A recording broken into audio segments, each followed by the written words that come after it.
রাজ্যে জোর কদমে চলছে ভোটার তালিকার বিশেষ নিবিড় সংশোধন বা এসআইআর এর কাজ।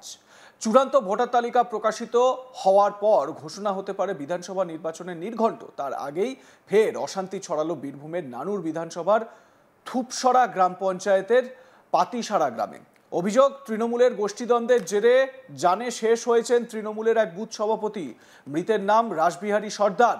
স্থানীয় সূত্রে জানা যায়, বৃহস্পতিবার 4 ডিসেম্বর রাতে পার্টি অফিস থেকে বাড়ি ফিরছিলেন রাসবিহারী সর্দার। সেই সময় কাজল শেখের অনুগামীদের উপর চড়াও হয় অনুব্রত মণ্ডলের ঘনিষ্ঠ কেরিম খানের অনুগামীরা।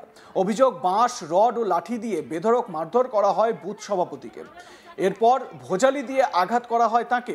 ঘটনাস্থলেই জানে শেষ হয়ে যান রাসবিহারী সর্দার। এই ঘটনায় আরও 3 জন গুরুতর জখম হন, তাদের স্থানীয় হাসপাতালে ভর্তি করা হয়েছে। মৃতের ছেলে মানব সর্দার এ বিষয়ে কি অভিযোগ করছেন শোনাবো তার বক্তব্য।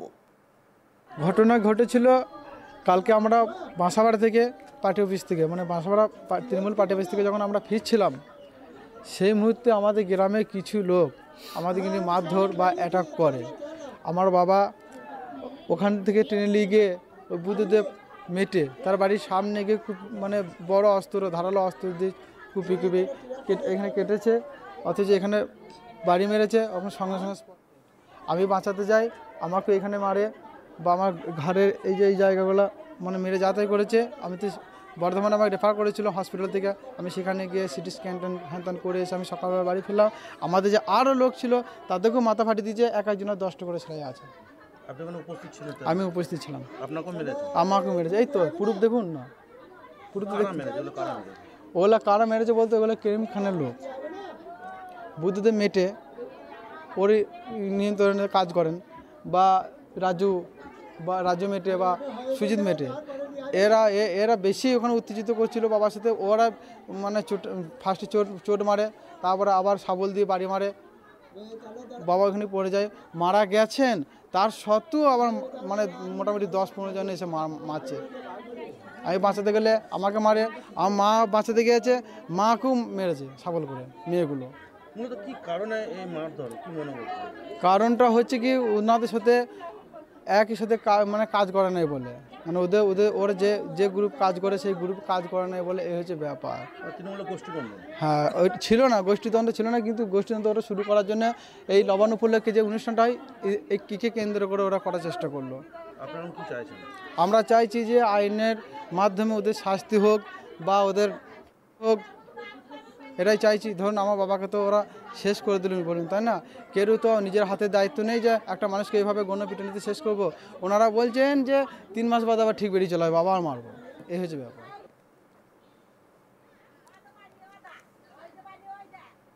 খবর ছড়াতেই এলাকায় উত্তেজনা ছড়িয়ে পড়ে। পরিস্থিতি সামাল দিতে গ্রাম জুড়ে মোতায়েন করা হয়েছে বিশাল পুলিশ বাহিনী। হঠাৎ মৃত্যুতে শোকের ছায়া নেমে এসেছে পাতিসারা গ্রামে।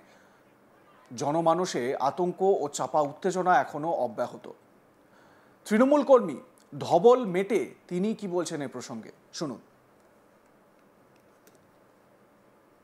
ঘটনা বলতে স্যার, আমরা পার্টি অফিস থেকে বাইরে আসছিলাম বাসাপাড়া থেকে। বাসাপাড়া আসার পর দেখছি আমাদের ক্লাবে ওদের কাজলের দুষ্কৃতীরা লাঠি ঠেঙা নিয়ে সরকিলিয়ে দাঁড়িয়ে ছিল। দাঁড়িয়ে থাকার পর যে 4টে ছেলেকে আটক করেছিল তাদেরকে ওইখানে বেধড়ক মারধর করেছে। মারধর করার পর আমরা দূরে গিয়ে দেখি একজনের পর আর 4 জনের মাথা ফাটে ওই গড়াগড়ি দিচ্ছে। কারা মারধর করেছেন? কেষ্ট দলের লোক, সুজিত, রাজু,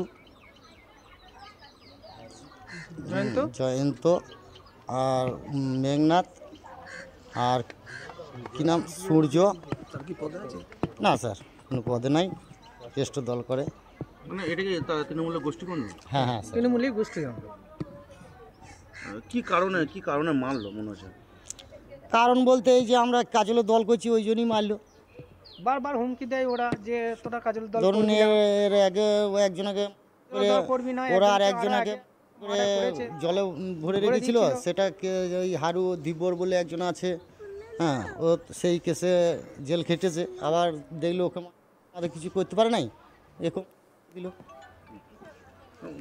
গ্রাম দখলের জন্য? হ্যাঁ, গ্রাম দখলের জন্যই মার্ডার করেছে। স্থানীয় বাসিন্দা দীপক মেটের সঙ্গেও কথা বলেছিলাম আমরা। এলাকার মানুষের মনে এর একটা কিন্তু প্রভাব পড়েছে। স্থানীয় বাসিন্দা দীপক মেটে কি জানিয়েছেন আমাদের শোনাবো। কাল রাতে আমরা ওই পার্টি অফিসে ছিলাম, পার্টি অফিস থেকে বাড়ি আসছিলাম। আসার সময় ওই কাজলের গ্রুপে আমরা দল করি, অনুব্রত মণ্ডলের গ্রুপের ছেলেরা ওরা ছিল, আমাদের বারবার হুমকি দিত যে তোরা ওই দল করবি না, ওদের সঙ্গে দল করবি না, দল করলি তোদেরকে বাগবেলি করে দেবো।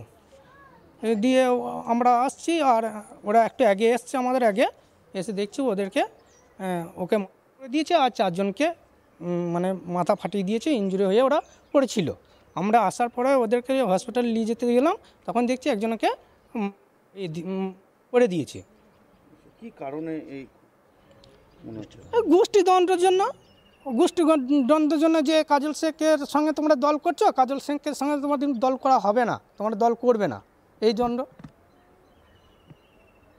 সেই গোষ্ঠীদ্বন্দ্বের কারণে মানে হ্যাঁ, গোষ্ঠীদ্বন্দ্বের কারণেই করে দিল। আর বারবার হুমকি দিত ওই রাজু, তারপরে সুজিত, জয়ন্ত, তারপরে হারু, তারপরে দিলীপ, তারপরে বিকাশ, ওরা সব লাগারই হুমকি দিত যে তোদিন বাঘ বেলেই করে দেবো। এরা কোন দল করে? ওরা কেষ্ট দল করে,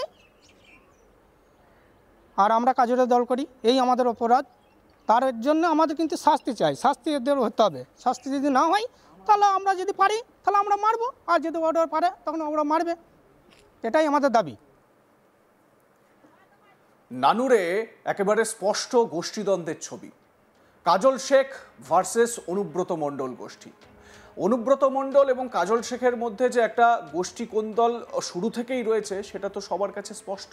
অনুব্রত জেল থেকে ফিরে আসার পর আপাতত কয়েকদিন আপাত দৃষ্টিতে দেখে সবকিছু ঠিকঠাক হয়ে গেছে মনে হলেও এই দ্বন্দ্ব যে দুজনের মধ্যে থেকে সরেনি সেটা অন্তত স্পষ্ট। আর এক্ষেত্রে এই ঘটনার ক্ষেত্রে স্পেসিফিকভাবে কাজল শেখ ঘনিষ্ঠ বা কাজলপন্থী যারা তৃণমূলের লোকজন তাদের ওপর বেছে বেছে অ্যাটাক করা হচ্ছে, আক্রমণ করা হচ্ছে বলে অভিযোগ, এবং নিশানায় অনুব্রত মণ্ডল এবং তার যে গ্যাং রয়েছে বা তার যে বাহিনী রয়েছে তাদের বিরুদ্ধে অভিযোগ, মানে অনুব্রত মণ্ডলের যে অনুগামীরা রয়েছে তাদের বিরুদ্ধে অভিযোগ। প্রসঙ্গত বীরভূমে অনুব্রত মণ্ডল ও কাজল শেখের অনুগামীদের মধ্যে দ্বন্দ্বের কথা আমরা সবাই জানি। এই যুযুধান শিবিরের মধ্যে কোন্দল থামাতে আলাদা করে বৈঠকও করেছেন তৃণমূল নেত্রী মমতা ব্যানার্জি থেকে শুরু করে তৃণমূলের সাধারণ সম্পাদক অভিষেক ব্যানার্জি। কিন্তু তাতেও যে পরিস্থিতি বদলায়নি, তৃণমূলের বুথ সভাপতি রাসবিহারী সর্দারের এভাবে জানে শেষ হওয়ার ঘটনা তা আরও একবার চোখে আঙুল দিয়ে দেখিয়ে দিল। কয়েকদিন আগে সাংসদ শতাব্দী রায়ের সামনে বুথ সভাপতিকে মারধর করার ছবিও আপনারা আজ তাক বাংলায় দেখেছিলেন। এবার বুঝুন বীরভূমে তৃণমূল কংগ্রেসের দলীয় কোন্দল কোন পর্যায়ে। আপনাদের মতামত কি জানাতে থাকুন, দেখতে থাকুন আজ তাক বাংলা। সাবস্ক্রাইব করুন আমাদের ইউটিউব চ্যানেলটি, বেল আইকন প্রেস করুন নোটিফিকেশন পেতে।